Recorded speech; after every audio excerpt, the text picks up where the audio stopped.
We've all heard of women's intuition, right? Well, men have intuition as well. Intuition is so important when it comes to feeding ourselves and our families in our challenging food environment. This podcast explores a variety of topics related to a powerful, evidence-based eating framework called intuitive eating that integrates instinct, emotion, and rational thought. My hope is that it will help you finally break free of the perpetual diet cycle. This is the Men's Intuition Podcast. All right, well, welcome to this first official episode of the Men's Intuition Podcast. My name is Jeff Ash, and I'm a certified nutritionist and personal trainer, and I will be the host of this podcast. I'm looking forward to sharing insight that I've gained through my formal education, as well as practical experience that I've gained in working with clients in a one-on-one fashion. And so I'm looking forward to sharing that insight and wisdom and knowledge with you through episodes like this, where it's just me talking in your ear. But also I am already starting to get lined up some very special guests who will come on and share their specific areas of expertise as it relates to intuitive eating, which is the primary topic of this podcast. And so those guests, some of them who I've been talking to, are already really excited about coming on and sharing what they sharing their area of expertise with you. And so I'm really looking forward to seeing where this thing goes. So, I think of myself a bit of a problem solver. Always have. It's just kind of part of my nature. And I think a lot of us guys do, right? In fact, without trying to stereotype anyone, it's not uncommon for us to try to solve a problem for our spouse, our partner, our kids, rather than simply be kind of that listening ear that they actually wanted and needed at the time. One of my favorite all-time TV shows was Macgyver. The new one was okay, but I'm talking about the original 80s masterpiece. The one that I'm still surprised that it got nominated for some Emmy awards, but never actually won. Quite the travesty, in my opinion. But we'll just keep moving on from there. I loved how he would be presented with a situation, look at the available tools and parts around him, and then come up with a creative solution to solve that problem. Like building an ultralight plane from bamboo, a cement mixer, some tarps, of course, duct tape. That was his thing too. And he probably assembled it all with his Swiss Army knife, right? Well, this always fascinated me and kind of stoked that problem solver fire within me. And one of the things I really enjoy about coaching is that I get to actually help people solve various problems and challenges in and around food, body, physical activity, and doing that all in the context of their unique lifestyle and their unique genetics and those kinds of things. So it's kind of cool because those people actually come to me and say, hey, I want you to help me solve this problem. So it's a little different than, when your wife or your kids come to you and just want to vent and you're trying to solve their problems. These people are actually coming to me specifically for that purpose. So I guess that's kind of one thing that I really like about coaching. Anyway, my plan for this podcast is to really take advantage of the fact that many of us are problem solvers by nature. We like to identify and then resolve problems. It doesn't even really seem to matter what kind of problem it is. It could be like relationship issues, health issues, broken pipe, brown spot on the lawn. I had those this last summer, unfortunately, but we got them fixed. So, hey, misbehaving child, you name it. There's all kinds of different kinds of problems that we try and come up with solutions for. In the words of songwriting legend Robert Van Winkle, also known as Vanilla Ice, right? If there was a problem, I'll solve it. So maybe, I guess we probably shouldn't take that and use that as the theme for this show, because I'd probably get sued or something. I don't know. Maybe we'll use a little snippet from his song at some point. I don't know. Anyway, again, I don't want to get off track here. So each episode is really going to either present a problem and then provide some insight into solving or addressing that problem. I thought that would be a really nice approach to take with this podcast and kind of the feel for this podcast, the culture of this podcast. In other cases, we'll also be kind of addressing maybe a particular question. Again, kind of from that problem solving perspective. So, hey, what's the problem? What's the issue? What's the struggle? And what are some things that we can do to resolve that problem or address that issue or struggle? So my hope is that this will resonate with my listeners a lot. And so let's just kind of see how it goes. All right. Well, today's problem, today's issue is a really common one. And this is one that I hear more often than not when a new client approaches me to work together. I keep losing and gaining the same weight over and over. And I'm sure a lot of you can relate to this. It's one of the biggest issues that people struggle with in our culture and in our society. In this episode, we're also going to be addressing the question, well, then what is the best approach for losing weight and keeping it off? Now, you're probably going to be a bit surprised at my answer to this question, and that is especially going to be true if you are brand new to intuitive eating and don't really know much about it. If you already know what intuitive eating is, and you know that I do align with the official principles of intuitive eating and the core values of that, then you know where I'm probably going with this. But if you're brand new to it, it may surprise you a little bit on how I answer this. So we're going to start by laying a little bit of a foundation. I think that's important. And then something I do want to point out is that some perceived problems are not really, in fact, a problem, but just something common to the human experience. So keep in mind that some of these episodes going forward, it won't necessarily be a problem, but it will be something where we are just pointing out something that is common to the human experience. And then we'll be kind of talking about ways to address those things.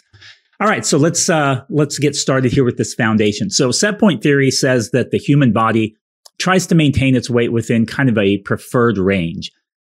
This is an evidence-based view, which is great, with some good scientific support. And so a sciencey kind of geeky person like me is always looking for good, strong evidence to support the things that I do, especially with clients. So when you eat fewer calories than your body needs to function at its current size and level of physical activity, the body does a few different things. It downregulates or slows down your metabolism and or your energy expenditure. It also can increase hunger hormones like ghrelin. Ghrelin is a hormone or a chemical messenger, basically, that travels throughout the body and it tells us, hey, I'm hungry. And it gives us that drive to go and eat food. Another interesting thing that these calorie deficits, which are common with dieting, so again, eating fewer calories than your body needs, providing it with less energy than it needs is basically what we're doing there. It also decreases satiety hormones like leptin. So it increases hunger hormones that drive us to eat, and it decreases the hormones that tell our body that, hey, I'm good, I don't need any more food. So it's kind of a double whammy there. And it increases this drive for us to seek out food. It fuels this drive in a very strong way. Now, it's really important that we understand that this isn't a bad thing. This isn't something that we should be trying to trick or fool. It's actually a survival mechanism. It's a really cool feature of the human body and really of all animals. It helps keep us alive. Without a drive to go and get energy, it would be very easy for us to not get the energy that our body needs. We wouldn't have any way of knowing that. But fortunately, our body provides us with all these really powerful signals. What we're going to be talking about is an approach that tunes into those signals. It connects with those signals within our body in order to help us eat the amount of food that's appropriate for our body. Now, does it work the same to protect against weight gain? Well, it does, but unfortunately, we wish it was just as strong, but it really isn't.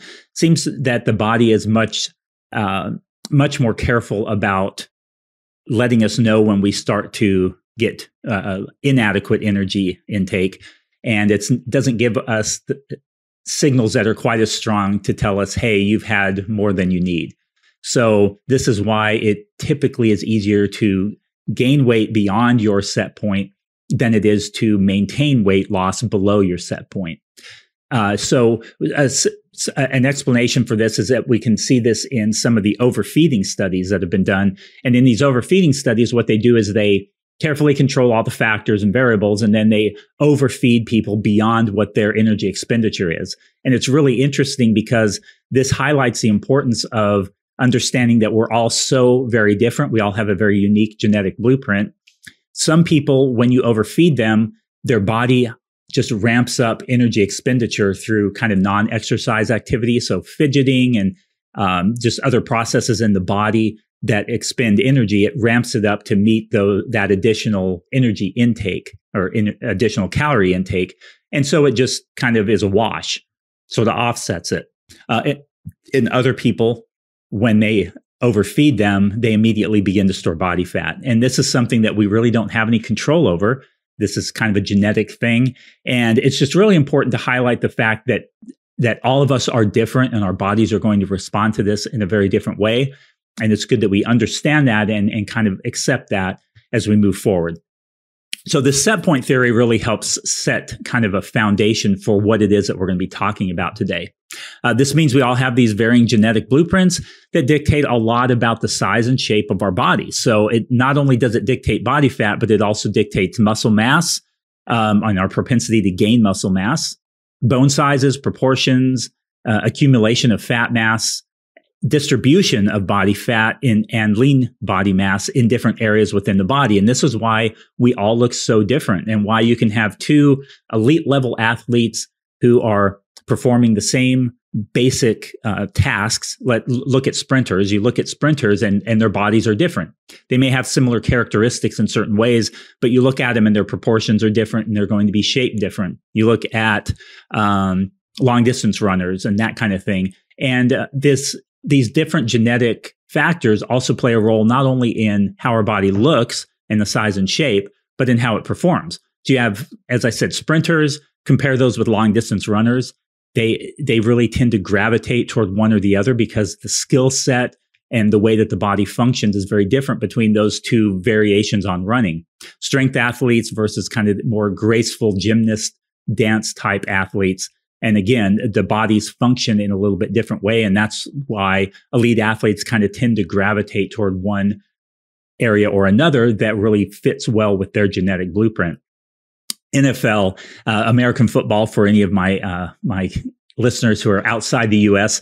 So NFL players are a really good example of this. If you look at linemen, those are those big, huge guys on the front lines on the defense and offensive side. Some of these guys are 6'8", 6'9", 350, 360, just huge men. And they're elite athletes, extremely strong, extremely powerful, extremely fast. And yet then you have running backs. And some of these guys are like 5'8", 5'9", and 225 pounds, something like that. And very explosive, very dynamic. They're very shifty a lot of times. And you look at the stark difference between the two, and you can't say one body is better than the other. They actually are very well suited to those positions. Again, wide receivers, linebackers, tight ends, all of those bodies are very different. They're structured different. They're shaped different. The sizes are different.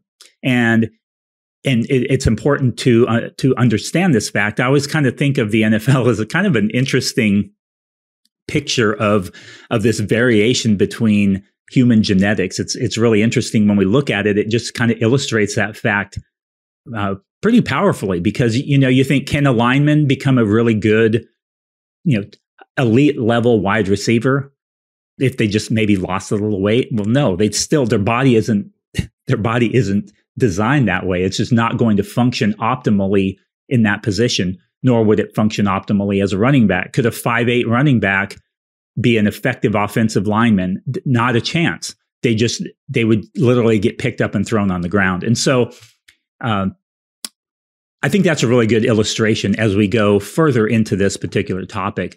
So hopefully this foundation should already have you thinking a bit about why it's so difficult to intentionally change the size and shape of our body. The set point theory that I talked about keeps us, it tends to drive us to stay within this particular range. And this helps us to understand too why it's so easy and actually quite natural to lose weight and then regain it, because often we're pushing ourselves outside of that set point range. So now you may be thinking, well, cool. Well, so what's the best way to lose weight then? Right? Because that's what people do in our society. They lose weight if they don't meet the society's standard. Can I trick my body so it doesn't send me these hunger signals that I talked about when I was talking about set point theory?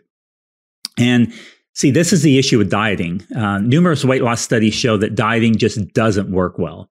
This is something that is basically settled science now. They just don't seem to work well. And time again, we look at these long-term weight loss studies. We're not talking about 12-week transformations where you say, oh yeah, well, I lost weight and kept it off for 6 months or a year. We're talking long-term, beyond 5 years. Depending on the study, 80 to 95% of attempts at attentional weight loss fail. Now they succeed in the short term again. Like I said, you do your little 12-week transformation challenge, you lose your weight, because all diets tend to work for losing weight, but it's that maintaining of that weight loss that just doesn't seem to work and fails at this very high rate. In fact, a huge portion of those who do then gain the weight back, and you may have experienced this yourself, actually end up heavier than they were when they started. And so it's really interesting how one of the best predictors of weight gain and long-term weight gain and kind of steady weight gain over the years is a long history of dieting. So I don't think a lot of people really realize what the power of dieting, the power that dieting has on the human body. So the answer to this problem is basically to get out of the dieting cycle and approach our health and body and nutrition from a completely different perspective. And that's what this podcast is about, a different way.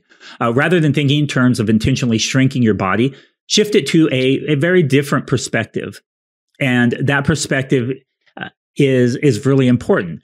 Think in terms of eating and moving in such a way as to support the body that's right for you as a unique individual. This can be really hard to wrap our heads around at first, and even harder to accept, but it completely changes how attempts at improving our relationship with food and physical activity actually come to fruition, which is really interesting. And it also completely changes the way these changes impact us psychologically and socially and emotionally, even spiritually, and it also even trickles down to how it impacts us physically. So this can be hard, really hard, because of the thin and muscular ideal that our society just is constantly ramming down our throat on a constant basis from every angle. But it's important that we maybe consider a different approach to this, that since things haven't really worked for us in the past. So we have this constant pressure to change the size and shape of our body. And, when we do, this is what's makes it difficult, even more difficult, I think, is that people tell us how great we look and how healthy we look. And they do this regardless of what we did to get there. They don't even know. We could have done some crazy juice diet or cabbage soup diet, very unhealthy way of losing weight. Or maybe we got sick with some kind of digestive issue and we lost all this weight, and people start to tell us how good we look and how healthy we look, even though we may not be healthy physically or emotionally, psychologically, could have an eating disorder, even that kind of thing. They tell us to keep going. That's another one that can be really difficult, even if we may have hit a weight where we feel comfortable. You see this all the time. Somebody shares something on social media. They share, "Hey, yeah, I lost all this weight and I'm feeling fantastic." And everybody's like, "Well, keep going." And you're like, you don't even know that person may have been sharing this because they got to a place where they feel really comfortable now. And yet everyone's telling them, keep going, keep going. And now you suddenly are like, "Oh, well, I thought I was okay, but maybe I need to lose some more. I guess maybe I'm not as small as I should be. Maybe I need to be smaller," and that kind of thing. And it can be really, really difficult psychologically in that way. So, most approaches at intentional weight change focus on the scale as the primary outcome. So even if they try and say, no, it's all about lifestyle change, ultimately the mark of success is how much that scale changed, or how much change there was in the number of inches lost, or those kinds of things. And that's really unfortunate. Most or all of these approaches really use some form of dietary restriction that focuses on eating a few calories, eating as few calories as you can actually tolerate. And that's what makes them very difficult to sustain, and why they are not sustainable long term. And what's interesting too is they always do this while simultaneously engaging in physical activity for the purpose of burning calories. So we have this increase in energy expenditure through these calorie burning exercises, and then this restriction on calorie intake or energy intake on the body. And so it's kind of a double whammy hitting the body from two directions there. And, unfortunately, there are a lot of wolves in sheep's clothing out there, but ultimately they equate success with size and shape changes, as I said. And so it's really important that we understand that key hallmark of dieting. So then what can we do instead of all this? What can we do instead of this dieting, this focus on trying to change the size and shape of our body? Is there a better way? Is there another approach that can help us learn to eat and move in a way that helps support the body that's right for us? Well, I'm glad you asked. Even if you didn't ask, I'm still going to answer that question. Intuitive eating, which is what this podcast is all about, it addresses this exact issue. And that's what I love so much about it. So let's start things off with this first episode, then with kind of a brief overview of intuitive eating, what it is, and then also what it isn't. So first off, just briefly, intuitive eating is an evidence-based mind-body health approach and framework. And there's basically 10 principles created by two registered dietitians, Evelyn Tribole and Elise Resch, and they created this kind of back in 1995. So it's been around a long time. This is not some just new fad or trend kind of a thing. It's what we call a weight neutral approach. And I'll talk about that here momentarily. But it also has been validated through research and using an assessment scale where they found that people that score high on the intuitive eating assessment scale tend to have lower BMIs. Wow, that's kind of surprising. Better nutritional quality, better psychological, emotional, and social health. And so these are some things that we'll be exploring also down the line in this podcast even more. But just understand that this is an evidence-based approach. We're well over 100 studies now. I think we're up around 150 or so peer-reviewed studies that have been done validating the efficacy of intuitive eating to address these various health-related issues, whole person health-related issues. So what is a weight-neutral model or approach to health? That's something that you may be asking, since I said that intuitive eating is one of these approaches.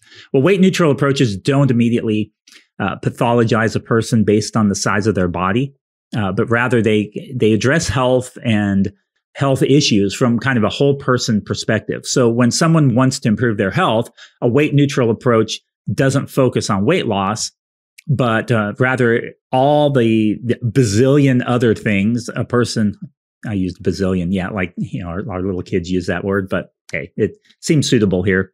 The bazillion other things that a person can do to improve their health, really regardless of whether or not weight loss occurs. And so that's what a weight neutral approach is all about. So let's start off before I go over these 10 principles briefly here and just kind of outline what intuitive eating is not. It's not another diet. So it's not the intuitive eating diet. It's not keto. You're a keto. I'm an intuitive eating dieter. That's not what it is. It's not a hunger and fullness diet, which is a common misconception with people who don't understand what intuitive eating is really about. It's not for intentional weight loss. So anybody who's telling you, you can use intuitive eating to help lose weight, that's not really what it's about. Sometimes weight changes do occur, which would make sense because, as we talked about with the set point, if you're outside that range, your weight may change once you are eating in a way that's right for your body. It may stay the same, or you may gain weight. So that's an important thing to understand with intuitive eating too, is that it's not about changing the size and shape of your body. It's also important to understand it's not a cop-out. So some people think of it in terms of it being a cop-out. It's like, you can't stick to a diet. You don't have the discipline or willpower to stick to a diet. So why don't you just try this intuitive eating thing? Just give up and try that. And that's not at all what it is. It's in fact, intuitive eating is not particularly easy because what it does is it addresses the deep issues that are at the root of the problems that we may be experiencing when it comes to our relationship with food and body image and physical activity and those kinds of things. So it's actually a lot of work to go through the process of developing those skills within you, but it's so worth it. And it's addressing the underlying issues that so many of these other diet approaches just don't address. Now, these 10 principles are outlined in a book by Evelyn Tribole and Elise Resch titled Intuitive Eating, a Revolutionary Anti-Diet Approach. And so you may want to check that book out. There's also a workbook that you can get with that as well. And that you can use those together to kind of do a self-guided, make your way in a self-guided manner through the principles of intuitive eating. However, working with a coach one-on-one, if you do have the means available, can really help through that process. So keep that in mind. All right, so let's start off with these 10 principles. We're just going to touch on them very briefly. We could go into great detail on each one of these in an episode all by itself, which we probably will do down the line. But I just wanted to give you a glimpse of what intuitive eating is. And hopefully when we're done, you'll see these principles and see how they do how they could tie into each other and create this wonderful framework and system for improving your health, your relationship with food, and your body image. All right, so principle number 1 is reject the diet mentality. This is where we put weight loss on the back burner. And so obviously we are coming at this thing from the perspective of I keep losing and regaining the same weight. So if that's been happening, then doesn't it make sense to just say, all right, I'll just stop trying to lose weight for right now. I'll put it on the back burner and I'm going to start to address the real issues that are driving the problems that I'm experiencing in and around food, my body, my health, and those kinds of things. And so just put it on the back burner, because when it's in the forefront, it tends to interfere with the process of developing these various intuitive eating principles, which you'll probably start to recognize as we go through the other 9. So this is where we get rid of the diet books, those Facebook recommendations and suggestions from very well-meaning friends and family, chasing that perfect diet that we think will finally get us the results that we've been longing for. This is where we toss that stuff out. I often talk to clients about how the things that many of us think are the problem are actually a symptom of the problem, not the problem itself. So think about fast food. Too much fast food. Someone says, oh, that's my problem, is too much fast food. I'm addicted to sugar. I have binge eating issues. I feel loss of control around certain foods, guilt and shame. And those are my problems. Well, those aren't your problems. Those are the symptoms of the problem that's going on at a much deeper level. Intuitive eating actually addresses that deeper level issue and resolves symptoms by addressing the root problem. And I often use an illustration of back pain to kind of help drive this point home. When your back hurts, what do? The tendency for people is, oh, my back is sore. I'm going to pop some pain meds and put a heating pad on it or whatever that is. Well, if your back hurts for a reason, and wouldn't it be better to say, my back's hurting. I wonder what's going on, addressing that back issue instead of trying to mask it with pain medication. A good example of that is something that I used to work with when I worked as a physical therapy technician years ago, and that was something called Piriformis Syndrome. And the piriformis is a little muscle that's deep down inside the glutes, and it's right near the sciatic nerve. And so when it gets inflamed, it actually can push on the sciatic nerve and cause these like radiating pains down your legs. And it also causes lower back pain. And so you think, oh, my back hurts. Well, that's a symptom of this little piriformis muscle inside your glutes being inflamed. Taking pain medication, putting a heating pad, stretching your low back is not going to address the root issue. Dealing with that piriformis muscle through certain stretches and exercises is a way to resolve the problem going forward so that you don't need all these pain meds and you don't have to just keep managing the pain. You actually resolve the pain. Dieting is much the same way. Dieting is more like a pain pill addressing symptoms rather than addressing root issues. And so that's one of the things I love with intuitive eating. It actually addresses the root of the issue, much like the back pain example. All right, principle number 2. Principle number 2 is honor your hunger. So hunger is this biological drive to eat and provide our body with energy. Often hunger is what drives certain eating behaviors that we attribute to the type of food or lack of willpower. So really these things we say, oh, I don't have any willpower around this food. And it's probably in many cases because you're not feeding yourself well. And that's addressing the root of the issue, not cutting out those problem foods, but saying, well, why are those foods a problem? Well, it's because I'm not feeding myself well throughout the day or consistently. So often clients will resolve those issues in that way. Dieting often encourages us to ignore or suppress or trick our bodies into thinking that we're not even hungry. So we have those little tricks like diet soda, chug a bunch of water before a meal so you won't eat as much, fill up on like really high volume, low calorie foods. All these things were in an effort to trick our body. Caffeine, use that as an appetite suppressant. All of these little tricks that we have. But the problem is that while it may trick our body for acutely, kind of take away that hunger feeling just for a short period, ultimately our body is going to fight back and say, hey, I'm not kidding. I really do need this energy later on. And that's often what drives these symptoms that I talked about earlier.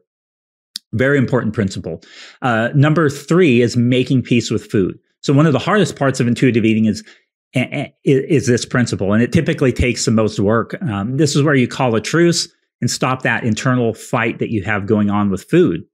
This involves unlearning the things that diet culture has taught us about nutrition and food and our bodies. It also involves oftentimes unlearning things that our very well-meaning, loving parents may have instilled in us from birth. So, can I get a shout from any members of the Clean Your Plate Club? So I think a number of us have experienced that.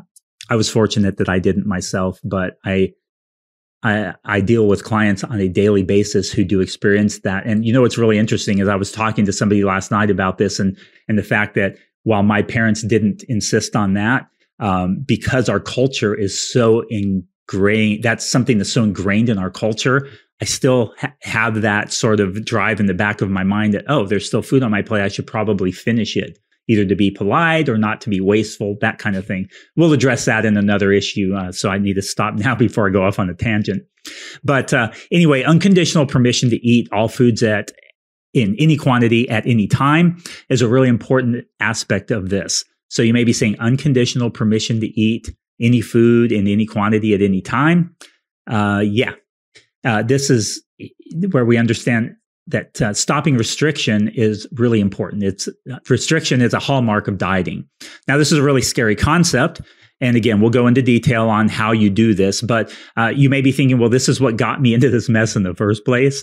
But in the context of the other principles of intuitive eating, this is really a key component that offers some really incredible freedom to eat in a way that's right and ultimately most healthy for you as a complete individual. So if that sounds a little scary, or if you're having a hard time wrapping your head around it, it'll make more sense over time. So just keep that there. Just understand we'll make that one make sense to you down the road. Challenge the food police. So this is where we reject and toss out the concept of good and bad when it comes to food, whether that be the type or quantity or timing of eating it. Food should have no moral value. So you didn't do anything worthy of guilt or shame by eating a piece of cake when it's not a birthday party, or a burger and fries on Wednesday. And toss out this idea that low calorie is better, that each meal needs to look like a My Plate picture, the My Plate thing where, oh, your plate should have half veggies, a quarter protein, a quarter whole grains, and this kind of idea. Just toss that out and understand that each meal is going to look different, and that's okay. This is where we neutralize foods, which frees us up to make the choices for ourselves that best suit our unique needs at any given time. And those needs are not just physical, but emotional, psychological, and social. So it's important that when we neutralize food, that it helps us to better address our needs in all of those different facets of our health. This is where we toss out the diet rules that haven't served us well and are often completely non-evidence-based and nonsense anyway. So some of these silly diet rules that people apply to themselves just don't make any sense, and they tend to even be more harmful than helpful, at least long term. All right, principle number 5 is discover and pursue the satisfaction factor. So in Japanese culture, they include pleasure as one of their goals of healthy living. And I think that's a really important thing that we should include. Food is so much more than fuel. Food plays an important part in every culture around the world. And, eating what we want and what we enjoy is really important. Again, dieting tells us the opposite. In the context of the other principles of intuitive eating, satisfaction actually helps us to enjoy what we eat while also feeding our body in a way that helps us to meet our needs, again, physically, emotionally, psychologically, and socially. And so this is why it's so important that we understand each of these principles in the context of the complete framework. Again, making unconditional permission to eat in the make peace with food principle. If that's the only thing you do is unconditional permission to eat and don't apply any of these other principles, you can imagine how you're going to run into issues. And so when you say, oh, well, that's what got me in this mess, you can kind of say, well, yeah, because you haven't been looking at all these other principles. All you've done is the unconditional permission to eat part. So keep that in mind as we continue going through these principles. They all really tie in nicely together. Principle 6 is feeling your fullness. So habitually not eating enough, that's bad. That's why our honor your hunger comes in. We want to make sure we're giving ourselves adequate energy intake. Habitually eating too much is also not good. And that's why our body has hunger signals, hunger hormones, hunger messages and cues that it gives us. And it also has satiety ones that say, all right, I'm good. I don't need any more food. You can stop. And it's important that we recognize that. So this is where this principle 6, feel your fullness, comes in. And it helps us to recognize and know when we've had enough for our body. Honoring our hunger helps us provide enough fuel for our body, while learning to feel your fullness, then it's going to help us on that other end. So those two principles, together with making peace with food and unconditional permission to eat, discovering satisfaction, tuning into how your body feels, now you can start to see how all these pieces fall into place and how they work together, and how implementing all of the principles as a framework and a model is really the way that you're going to get a handle on this. Principle 7 is coping with your emotions with kindness, and also kind of without food as your only coping mechanism. So it's totally okay. In fact, I highly recommend eating for emotional reasons. I do it myself. There is nothing whatsoever wrong with eating for emotional reasons, regardless of what diet culture and whatever your health guru is telling you. Because remember, food is more than fuel. It impacts us physically, psychologically, socially, emotionally.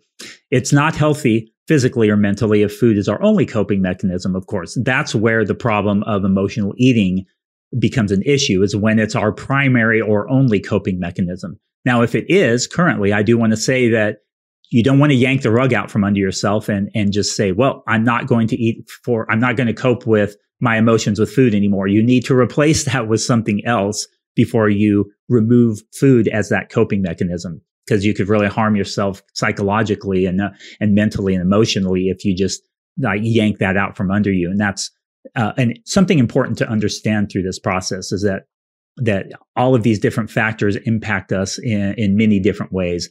So when it comes to coping with your emotions without food, it means that you're going to be trying to find out, what do I really need?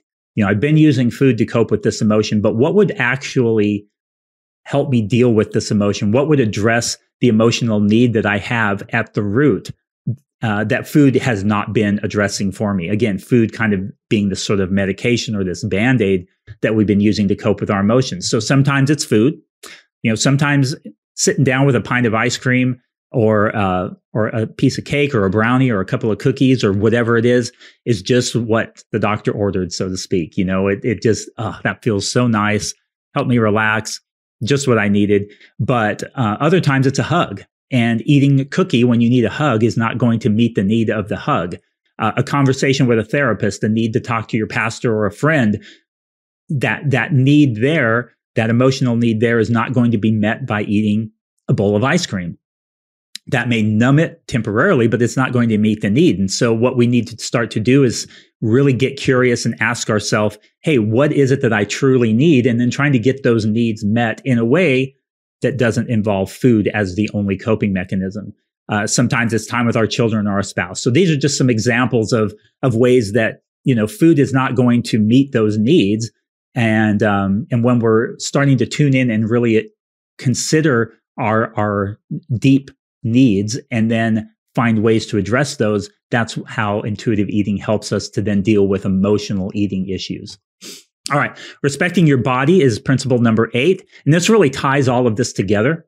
So we respect our body by feeding it well, by moving it regularly, by providing it with the food that it's craving and enjoys, by getting adequate sleep and rest, taking vacations, playing golf, fishing, working out in the shop, hobbies, yard work, listening to music, arts and crafts. Hopefully I covered a number of things there. Yoga, a beer with friends, watching a football game is actually a health promoting behavior in many ways, because it's promoting and building that social health, that community, those kinds of things. So don't immediately think sitting on the couch with a beer and hanging out watching the game with your friends is an unhealthy behavior, which again, diet culture would tend to say, oh yeah, that's not healthy.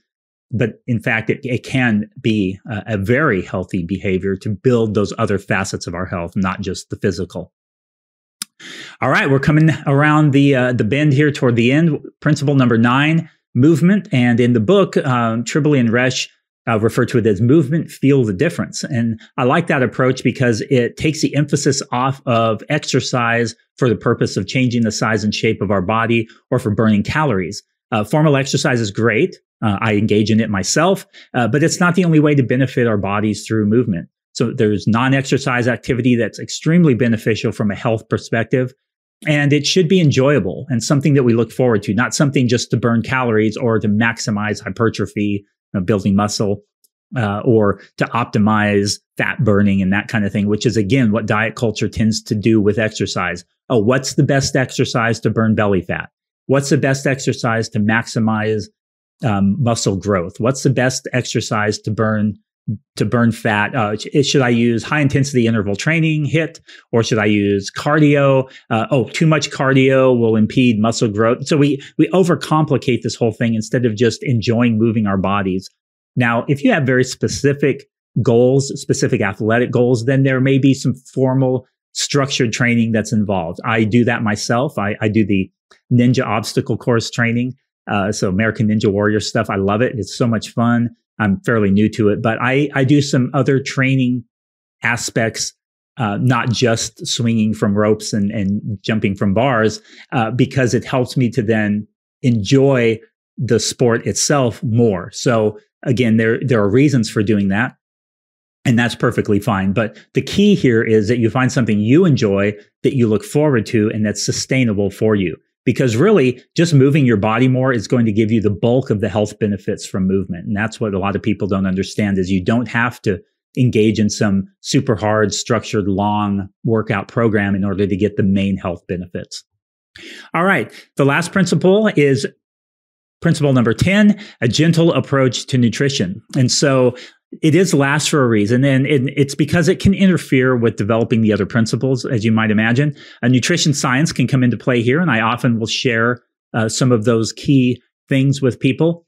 But when we start to fixate and focus first on the nutrition part, what we should eat, that kind of thing, then it interferes with those other principles, because those other principles are typically ways to help undo some of these rules and things that have been so ingrained in us that are not helping us.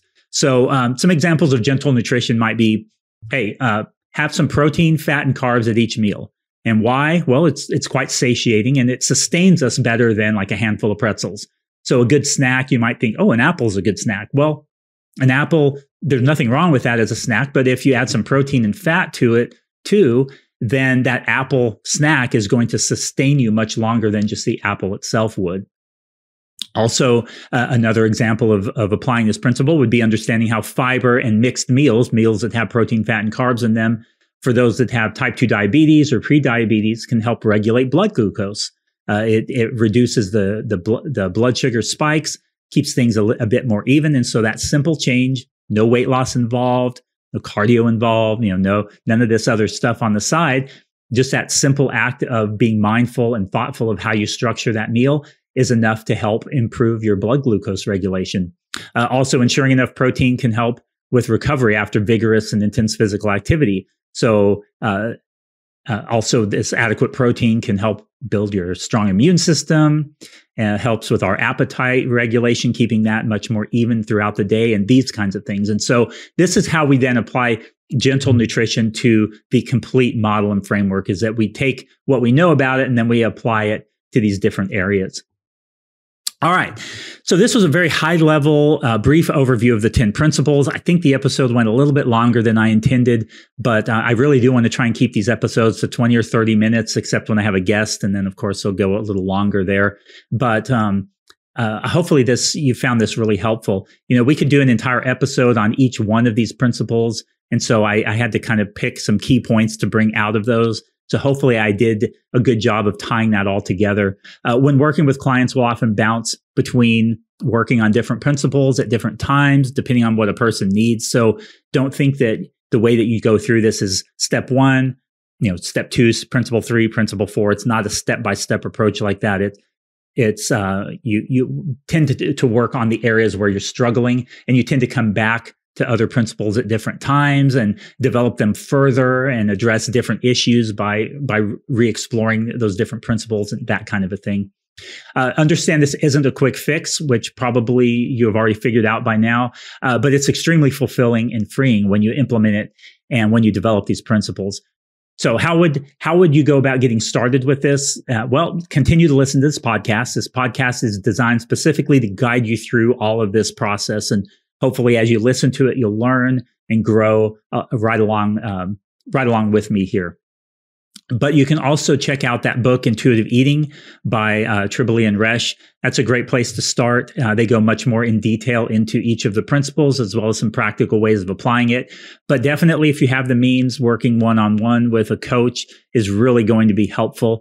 I personally think I'm a pretty good coach, but there are a lot of other coaches out there. It's important you find one who you resonate with, who you connect with, and who can help you address the issues that you are struggling with as a unique individual. They'll help guide you through the various principles, help you identify the areas that you need to work on and kind of how to work on those areas and how to do so in a way that's not contradictory to other principles of intuitive eating, providing encouragement, insight, support, and all of this, since it involves a lot of introspection and really digging deep. So very much it can be kind of a counseling type of a relationship there. And it can be really beneficial and helpful.